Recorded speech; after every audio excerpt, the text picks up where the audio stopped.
sur la chaîne Le Zap Parleur. Aujourd'hui, nous allons vous parler de la fabuleuse histoire du cheval. Si les premières œuvres d'art de l'humanité représentaient déjà des chevaux, nous en savons pourtant très peu sur la façon dont notre histoire commune a débuté. Des derniers peuples nomades vivant dans les montagnes de l'Altaï ou bédouins, de la péninsule arabique en passant par les pieds noirs amérindiens, nous allons essayer de comprendre dans cette vidéo l'histoire et la nature du lien si particulier qui nous unit à cet animal. La famille des équités recouvre toutes les espèces de la famille du cheval domestique, les chevaux sauvages, les ânes et les zèbres.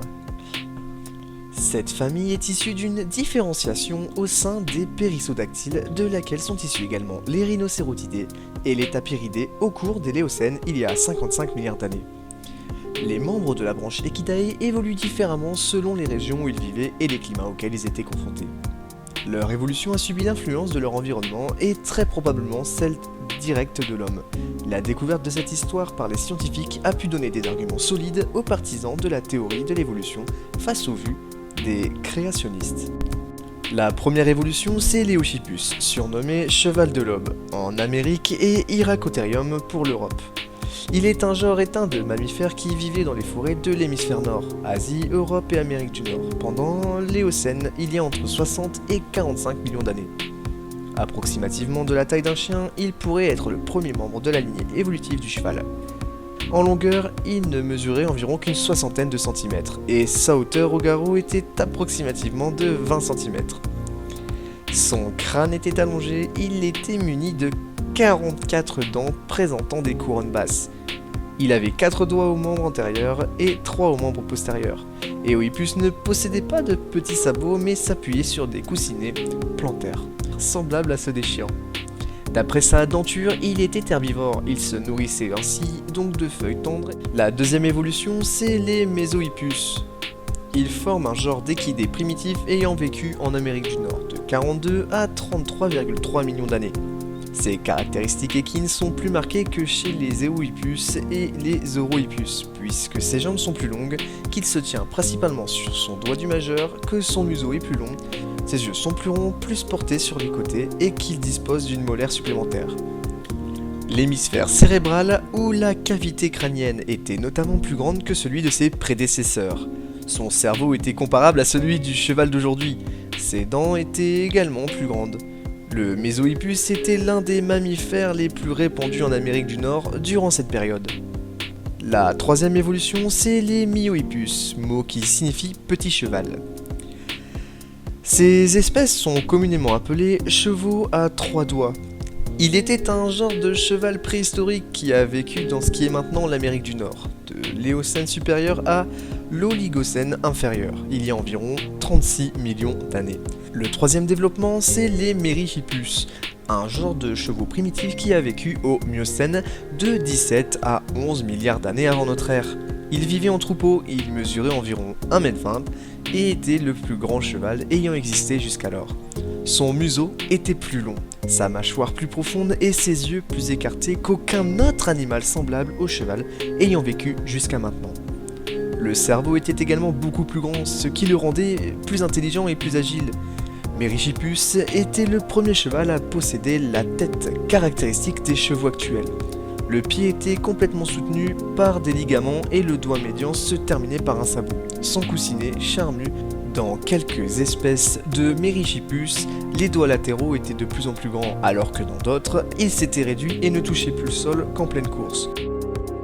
La cinquième évolution, le Pliohippus, est un genre d'équidés fossiles du Miocène présent en Amérique du Nord, ancêtre fossile du cheval du Pliocène. Il avait des doigts latéraux très réduits. Il apparut il y a 12 millions d'années en Amérique du Nord et disparut il y a environ 5 millions d'années. 3 sous-espèces d'Equidus caballus sont apparues à la suite de l'évolution de l'Equus caballus. Le cheval des plaines d'Europe centrale, ancêtre des chevaux actuels. L'Equus caballus przewalski, appelé aussi cheval de Przewalski, dernières espèces de cheval sauvage qui vit actuellement. Son territoire d'origine est la Mongolie.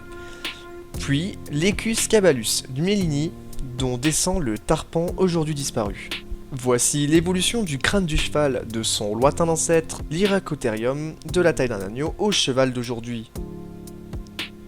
on ne peut pas parler de l'évolution du cheval sans son lien avec l'homme.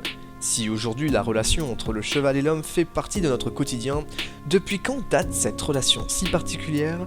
Comment s'est-elle créée et comment a-t-elle évolué au cours des différentes périodes de l'histoire?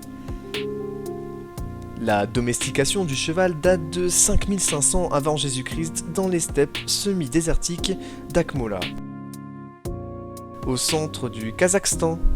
L'homme y met en place les premiers systèmes de domestication attestés par les traces de lait de jument sur les poteries utilitaires. Cependant, il faut attendre 3348 avant Jésus-Christ pour trouver les premières traces écrites faisant mention du cheval. Le premier traité de dressage naît dans les royaumes hittites et relate l'attelage du cheval pour les faits de guerre. À l'âge de fer, aux alentours de 750 avant Jésus-Christ, le cheval devient un emblème réservé à la noblesse. Peuple mobile, les Gaulois choisissent cet animal robuste comme partenaire idéal au long trajet. Au fur et à mesure, un lien particulier se tisse entre l'homme et l'animal, et les unit jusque dans la tombe, comme sur le site de Gondole, dans le Puy de Dôme où 8 chevaux enlacés à 8 hommes furent découverts par INRAP en 2002. Nous pouvons dire que l'histoire de l'humanité s'est faite à cheval. Peu d'animaux sont aussi liés à la conquête de l'espace que le cheval qui a permis à l'homme de se déplacer sur la Terre.